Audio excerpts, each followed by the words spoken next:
कोयटा के फातिमा जीना रोड पर जूते बनाने वाली दुकान में धमाका। डीएसपी समेत 3 अफराद जहां बक और 2 पुलिस एहलकारों समेत 25 अफराद जख्मी हुए, जिनमें से 5 की हालत तशवीशनाक है। पुलिस के मुताबिक फातिमा जीना रोड पर वाक़या दुकान में नामालूम दहशतगर्दों ने बम नस्ब कर रखा था। धमाके से कबल दुकान में झगड़ा हुआ और इस दौरान पुलिस वहां पहुंच गई। जैसे ही वहां लोगों का रश बढ़ा तो अचानक से जोरदार धमाका हुआ और दुकान में आग भड़क उठी।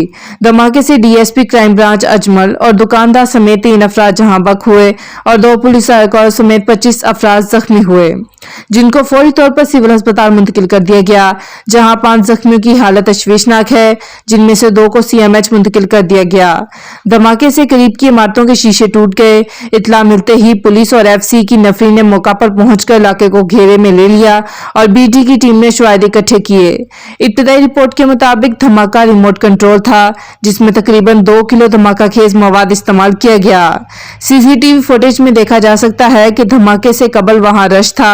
इस मौका पर डीआईजी फिदा हुसैन का कहना था कि धमाके के तमाम पहलुओं से तहकीकात की जा रही है। धमाके में डीएसपी समेत 3 अफराद जहां बक और 18 जख्मी हुए हैं। मजीद बाखबर रहने के लिए देखते रहिए अंडरग्राउंड न्यूज।